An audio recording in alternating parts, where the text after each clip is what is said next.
Previously on Coruscant Nights. Fythe. Oh, do I recognize... do I recognize this voice? You do. He just sighs. Oreo, is that you? I'm so glad you remembered me. Oh, I can never forget your voice. It chills the spine. Oh, It's impressive. how are things? They have been better. It's good to see you moving around. You've recovered, as I said you would. Yes, the last time we saw each other, I was not whole. But That's... I am now. It was a calculated risk, Oreo, and you knew that it was worth the risk. If you were a scientist, a true scientist, you would understand why I risked so much. All right, I got what you're looking for. All those nasty black lines are all gone. Yeah, Fythe just snatches it right out of his hands as quickly as he can and starts pouring over the data. I say, Demo, you are a lifesaver, not just for me, but for the universe.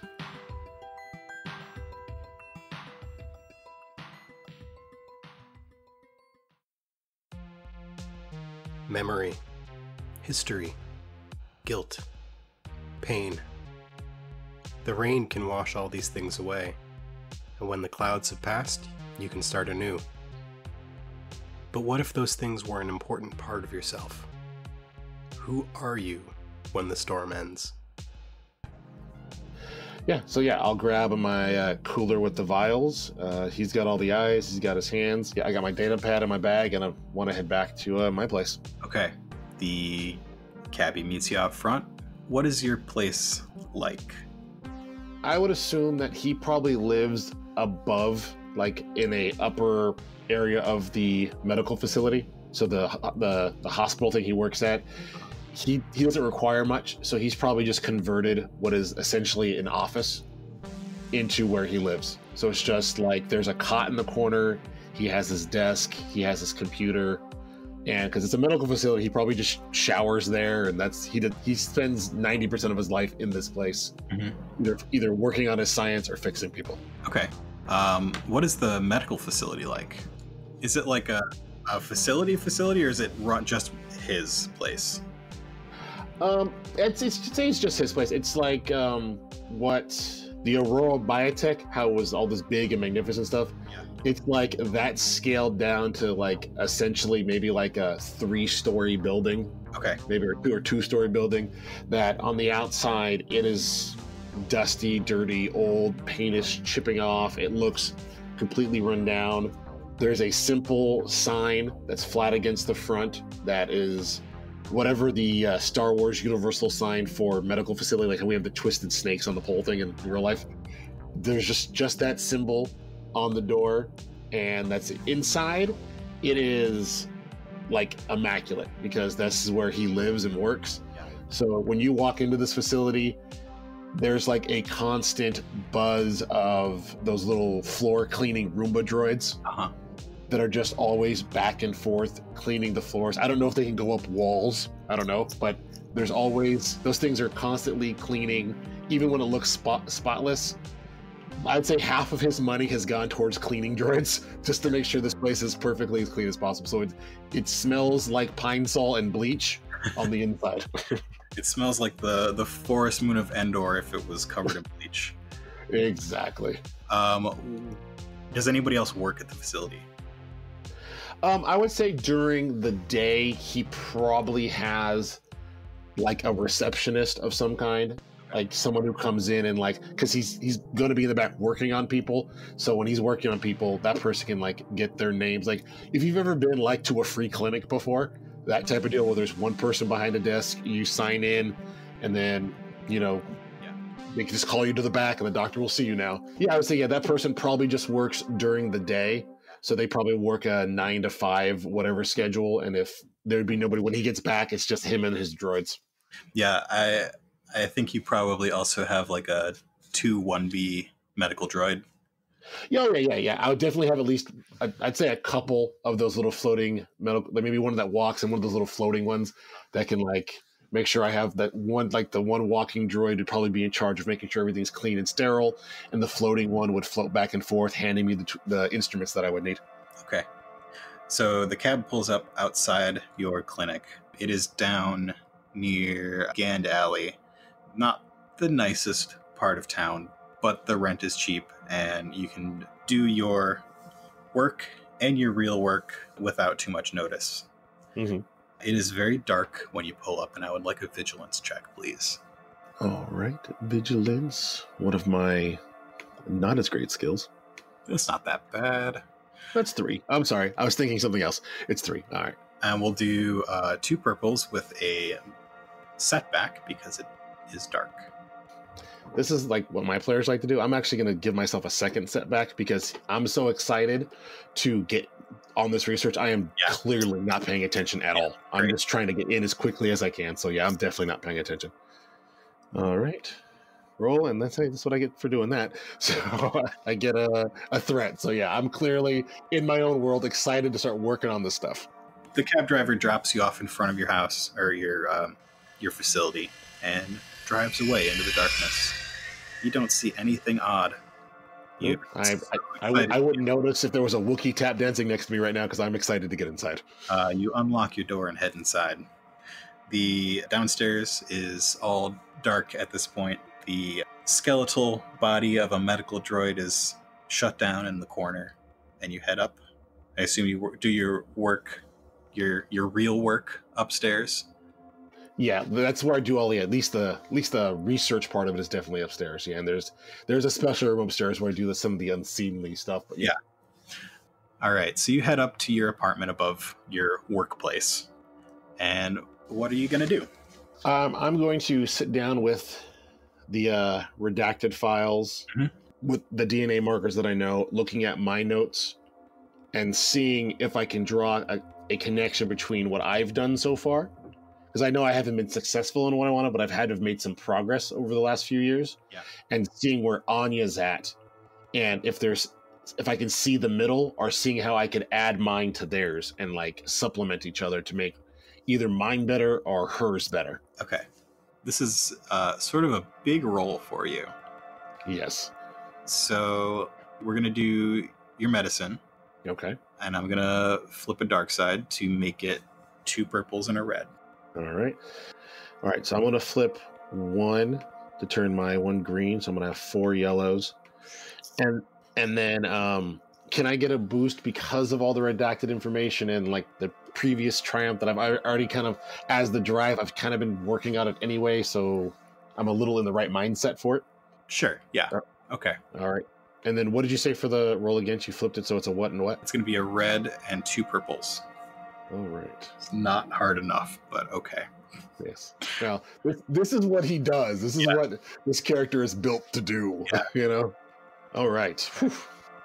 God, so every time I roll a red, I'm waiting for that darkness bear to pop up. All right. So 5 successes and a triumph. Yeah. So. And 2 threats. I mean, and 2 threats, yes. So I definitely see how there's a connection between what I'm doing and what they're doing.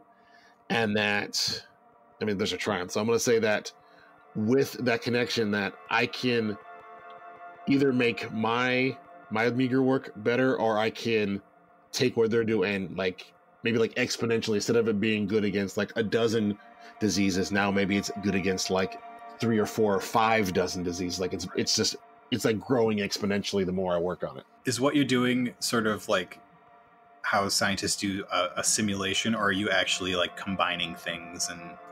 Oh no, yeah. Fythe throws caution to the wind. He's actually literally working on it right now. He doesn't have time for simulations. He has definitely got the samples out.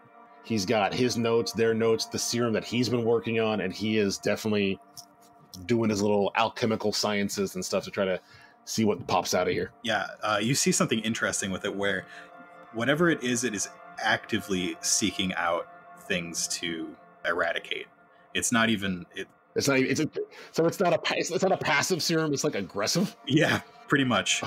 Oh, that's dangerous. Yeah, it's like its own little organism. Interesting. Okay. And it's very small, and it's very interesting. And you got two threats. You hear a creak come from above you. So from my roof? From your roof, yeah. Okay. My receptionist usually comes through the front door. Usually. Yeah, I don't have a chimney, so I don't have a chimney sweep. Yeah. Okay, so I'm gonna put my work down, and I'm going to make sure I have my holdout blaster, and then I have a wrist projectile shooter. Yeah. And I'm going to load into that dose of the neurotoxin. Okay. So I have the neurotoxin on one wrist, and I have the blaster in my hand, and I'm going to go up the stairs to the roof because I don't like trespassers. Outside your window, there's a little fire escape. So you can hop out there and head up to the roof. All right. This is not in my wheelhouse, but can I do a stealth check to go as quietly as Polis Massonly possible up the ladder? Sure, yeah. It's going to be against a red and two purples. All right. Well, I actually have a yellow and a green on stealth. Look at that. I must have trained in that or something. All right. So I got a yellow and a green. You said a red and a purple? Red and two purples. Two purples. Yep. All right. I'm going to get a despair and fall down the ladder and break my neck. Nope. Just two failures and an advantage. So it's not very stealthy. No. It's clang, clang, clang, clang, clang. You never were very good at hiding. Well, hiding is for the insecure. It did not stop you from trying, though. A person likes to test themselves. You never know when the skill might be useful. You never know. It seems as though you've come up with something interesting downstairs. How the heck does he know this? Okay, so do I see him now? Am I at the top and I can see my friend? Yes, you come up to the top of the building and you see a cloaked figure standing at the far end. All right, so now when I look at this cloaked figure, I have a fairly strong xenology score. So when I look at him, is he in the correct proportion for the species he's supposed to be? Is he like an 8-foot tall Polis Mason? Like something I'm like, okay, he's not the right size anymore? Because I know how big he used to be. Is he like physically different that I can tell just by looking at him? Maybe a little bulkier, yes. Okay, so he's not like he's 8 feet tall or anything bizarre. He doesn't have a tail or anything like that. No. Okay, good to know. Okay, that's fine. He's been working out. I don't know. He's got a 24-hour fitness card. Okay. All right, so I just stand there a good... As far as like I just step onto the roof, I don't make any motion towards him. Am I that different than what you remember? To be honest, I remember you being small, but maybe that's just because I remember you laying there on the table in pieces. It's good to see you up and about. Who fixed you? Because when I left, I don't think you had both of your hands. What is in your hand right now? In my hand? Yeah. I have a holdout blaster, I'd say like in his like dominant left hand. And then on his right wrist, he has the little dart shooter with the one dart loaded already. Okay. And would you tell me what the space that you two are in right now looks like? Sure. Yeah. It is like a regular like top of a regular office building. Because it's a medical facility, there's have to be like an air conditioning unit to keep things like cool and pressurized. So I would say it's just a regular old rectangle. I'd say like 20 by 20-ish, because it's not a super big building, with a fairly large air conditioner because he needs it to be climate controlled. So it is probably the nicest thing you could. If you look across the rooftop, this thing definitely sticks out because it's really nice and well maintained. But it's a fairly plain. There's pipes for water and air and things like that. But a regular old rooftop. Okay. Nothing special. Okay. He turns around. I repaired myself. And as you get a good look at him, you see a mishmash of cybernetics and Polis Mawson. and the cloak drops from around him, and you see cybernetic left arm and left leg and a glowing yellow circle where his eye would normally have been.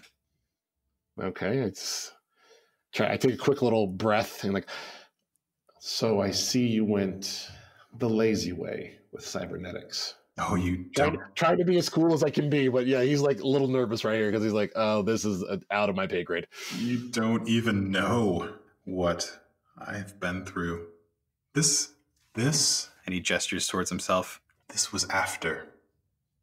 After what? After you. And he raises a hand. The mechanical one or the Polis Mason one? Polis Mason one. Okay.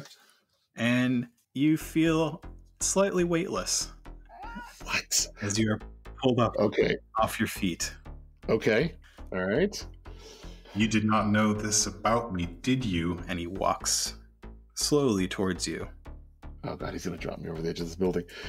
No, you did not list this ability on your resume. I would have been useful to know. I didn't know I had it until you came along. Thank you. Okay, I gave him force powers. Thank you so much. Okay, crap. So he's getting closer and closer to me? He's getting closer and closer to you.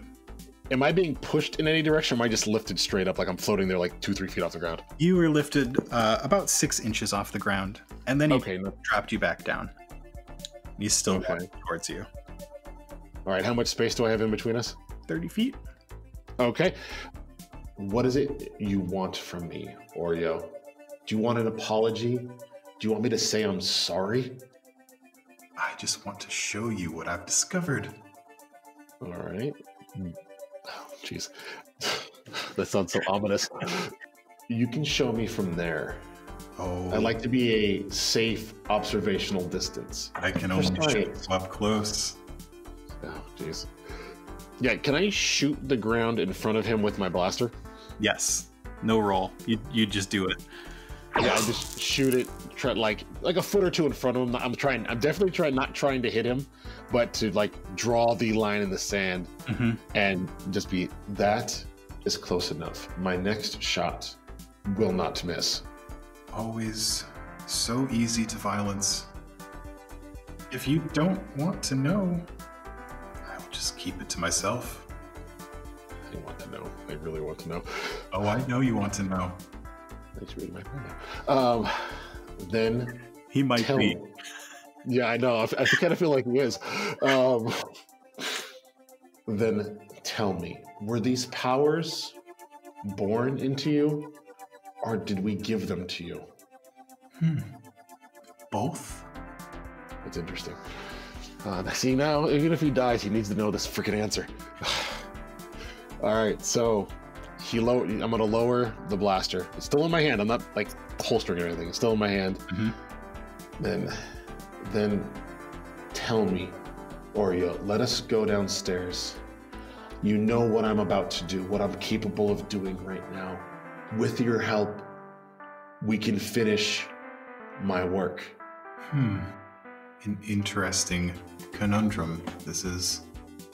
Finish your work at the expense of mine. We can work together. If your goals have not shifted, we are aligned in what we want to accomplish. Our disagreement should not cause death to the universe. Let us finish our work, then you can be done with me. Do whatever you want. But we must, as scientists, finish this. So he raises his hand again at the word disagreement. Oh, Jesus, I knew I was pushing my luck with that. At the word disagreement, he grabs you and lifts you up, not 6 inches, but about 2 feet, and starts walking quickly towards you. Disagreement? You took me apart, and I will do the same to you. Okay. All right. I'm going to shoot him. Can I shoot him with the paralytic? Let's roll initiative. All right. All right. That's going to be my. Where's that? Is that vigilance? No, that's cool, because I mean, assuming not that it makes a difference. Yeah, no, you were sort of ready. My vigilance is so much better than my cool. How is that possible? Oh, because one is will, one is presence. That's why. All right, so it's cool. Yeah. All right, I'll roll my one sad little green. Wait, well, I'm going to flip a light side to turn that into a yellow. Okay. All right, so roll. That's 2 advantages. Oh, it's 2 advantages. Do we roll it again, or No, I'll let you go first. All right, so yeah, I'm going to. God, he's probably a cybernetic. He's probably friggin' will is probably so strong. Yeah, I'm going to shoot him with the neurotoxin to try to like just paralyze him. Okay. And then, yeah, because I don't want to. Because in my head, I'm like, I don't want to damage him, because if I could use him, I don't want to shoot him with a blaster and hurt something that I might need later. Because if I took him apart once, I'll do it again. So, all right, so that's ranged light. Yep. So that's a yellow and a green. And what was his distance from me? He's getting close to engage, so we'll do easy 1. All right. Close range. I almost want to flip it again. Flip another one just to make sure I hit him. Please do. I know, then you're going to have 2 on me. Oh, you know what? Fortune favors the bold. I'm going to flip it. Why not? That's what the points are for, that make the story interesting. Yep. All right, so 2 yellow and a green. I can't argue a boost because, yeah, there's nothing going on. I'm floating in the air. So, I mean, you could aim. Oh, I could aim. Yeah, I totally forgot about that. Okay, so I aim. I'll give myself, because I'm floating there. Why not? I'm not going to be moving. I'm not going to be moving anywhere soon. So, yeah, I'll take my boost for the aim. And then, yeah.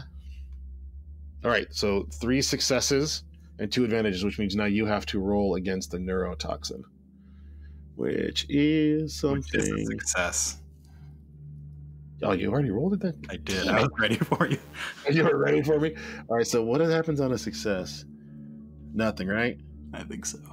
It says fail, stun for 3 rounds plus 1 strain per that, extra rounds per nothing. Okay, you just shake it off. You got all those advantages. I'll have him take some strain if you want.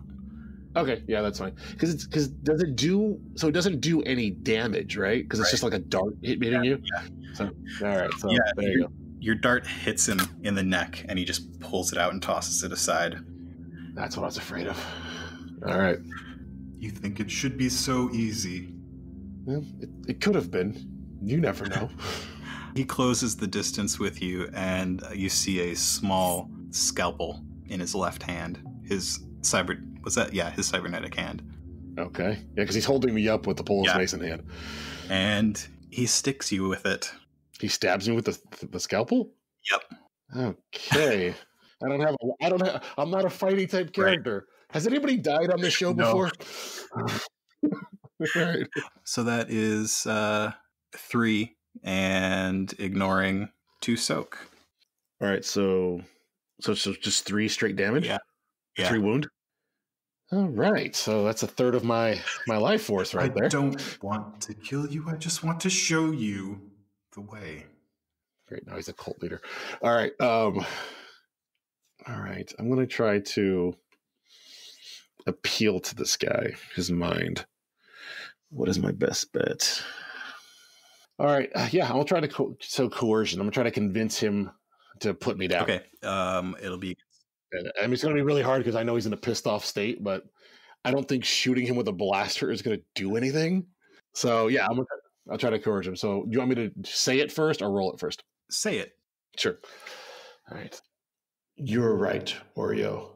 There is much we can learn from each other, but damaging me, hurting me, is that going to help your goal?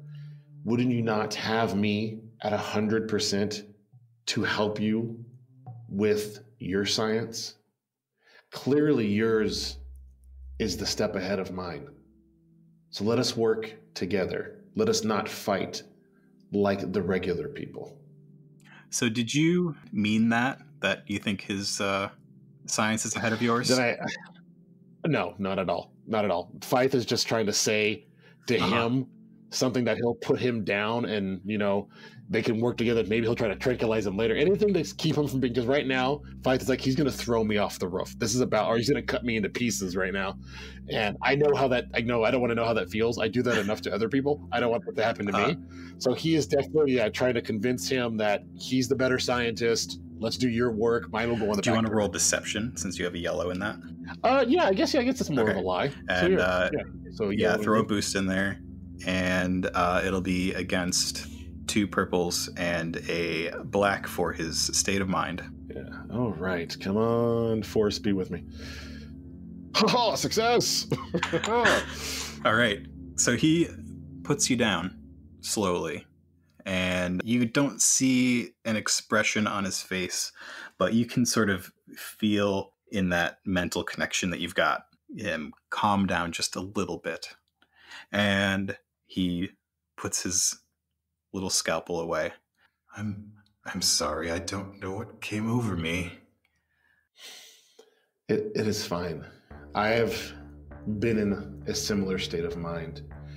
Our passion, our intellect drives us beyond the point of normal sanity. It's completely understandable and forgiven. Forgiven. I hold no ill towards you, and I can only hope that us working together can make the smallest of amends for our past. Shall we begin? See, that sounds like he's gonna cut me in pieces anyway. I'm really tempted to try to OD this guy on what I have in my, like, the darts I have on me. I don't know how mechanically that would work. You can, like, could I grab, like, because I still have 1, 2, so I have 4 of the neuroparalytic, and I still have 5 of the anesthetic. Okay. Is there some mechanical way that I could, like, jam him with, like, almost everything? Like, take, like, 3 and 3 on each hand and just, like, jam it into his neck? yes. Okay, so, I mean, I'm willing to take, a grip of strain or whatever I got to do to try to pull this crazy move off. It'll either be, this is interesting. Either I would take melee or stealth. Yeah, I think maybe stealth. Okay, because I'm trying to be sneaky about it. Yeah. Okay. All right, so yeah, I will try to, like, yeah, so he says, like, shall we begin? And I'm like, of course. Science waits for no man. And I'll let him, like, start to step in front of me, like I assume he's heading for the fire escape, like I was walking down. He puts you down and turns his back to you and starts heading towards your apartment. Yeah, so once he just turns enough where I know I can reach into my little, like, I assume I have him almost like in, like, on my hips or my pockets or something, and just grab, like, 3 of each, and I'm just going to try to jab right into, like, his neck is still pulse mason, right? Yeah. Yeah, so I'm going to jam it into the fleshy bit of his neck, trying to hit his jugular so it goes into his bloodstream as much as possible. Roll that stealth check for me. Yeah, because either he's going to die right now or he's going to end up killing me right now. It's going to be against a red and a purple. All right, red, purple, and then I'm going to flip the light side point because I got to. So that's 2 yellow. Can I argue that because he bought my coercion that he's not expecting me to do this and get, like, a blue die for it? You actually got an advantage on that, your deception, so yeah, sure. All right, so 2 yellow, a green, and a blue.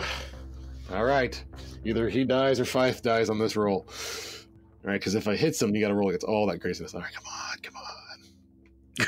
Oh, just 3 damages. Come on, dice roller.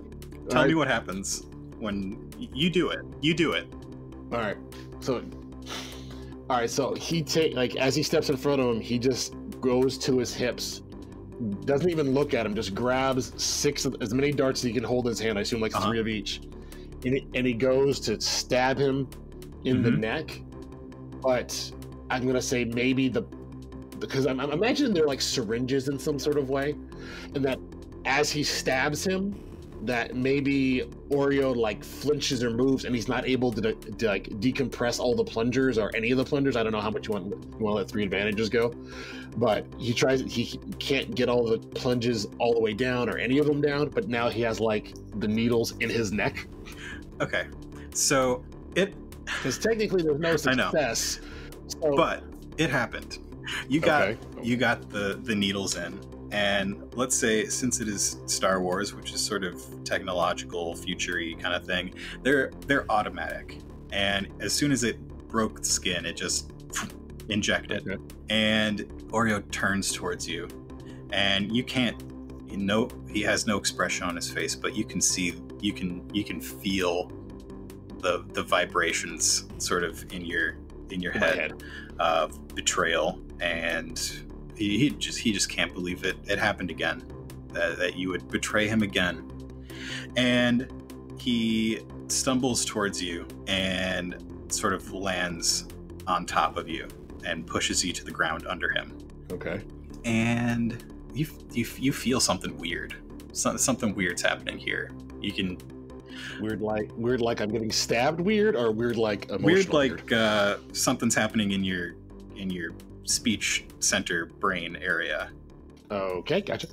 I flipped that dark side point, so and you just sort of pass into unconscious. Okay. And you wake up.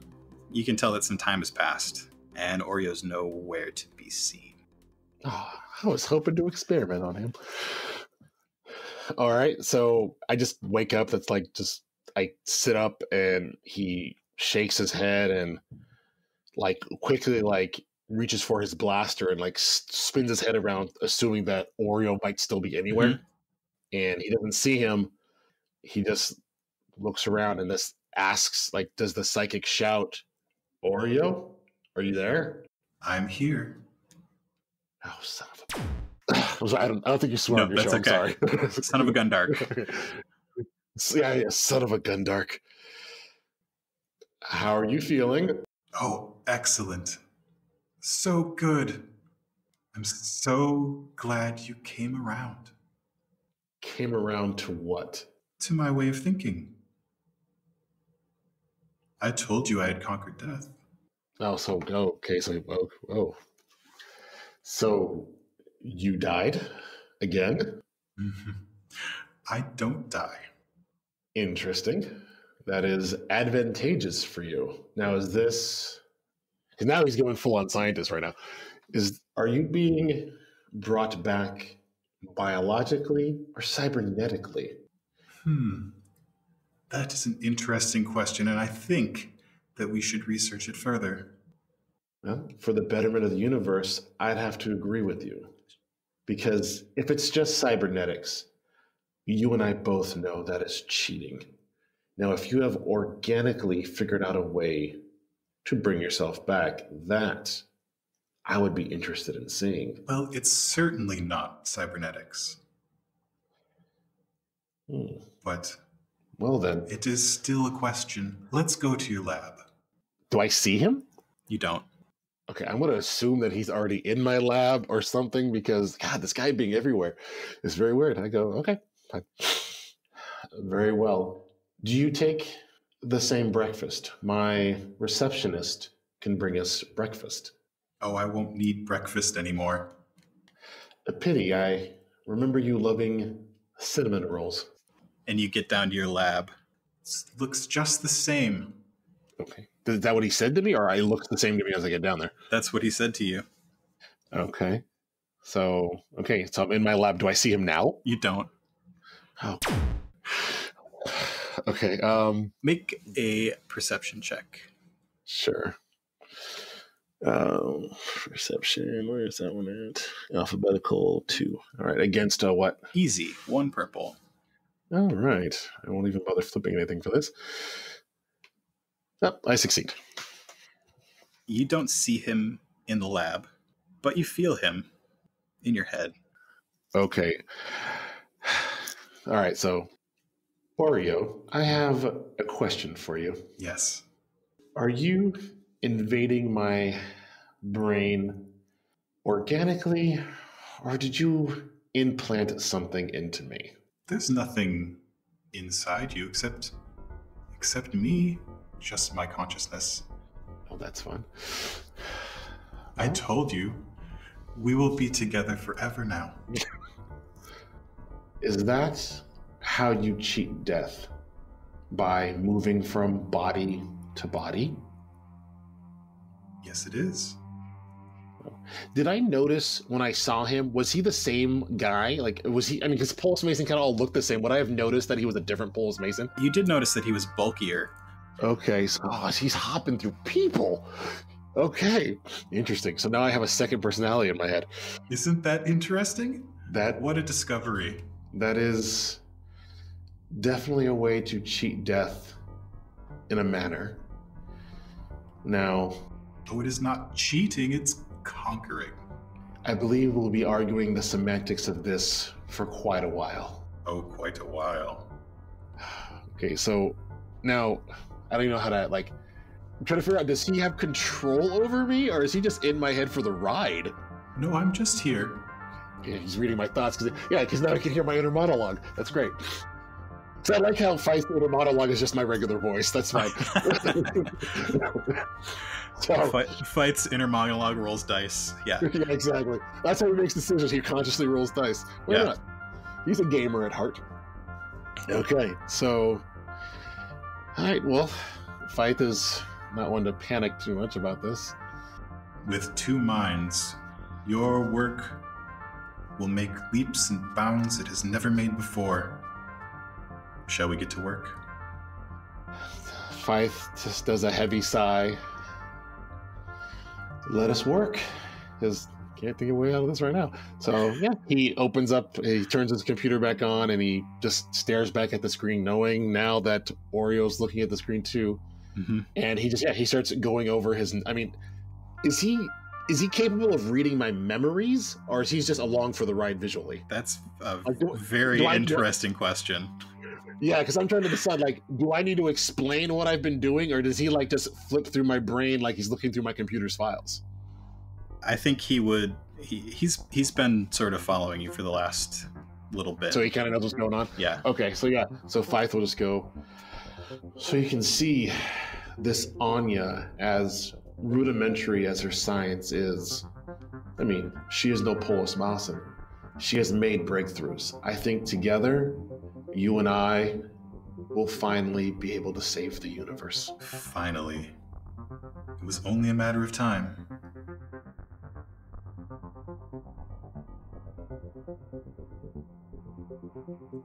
Thanks for listening to another episode of Coruscant Nights.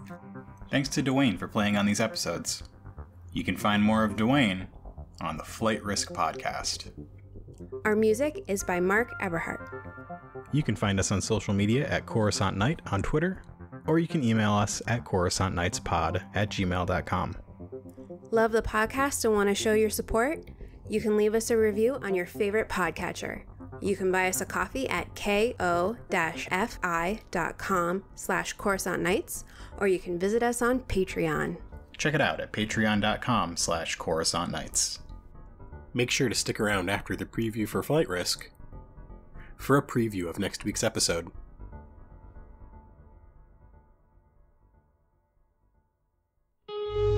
A long, long, long time ago, in a galaxy far, far away. The Flight Risk podcast is a Star Wars actual play crime drama. Set during the Old Republic era, an eccentric group of mercenaries are thrust into the dark and violent world of organized crime. As agents of an enigmatic count, they traverse the Outer Rim in an attempt to not only survive, but to find their destinies without losing what's left of their souls. Subscribe at flightrisk.simplecast.fm.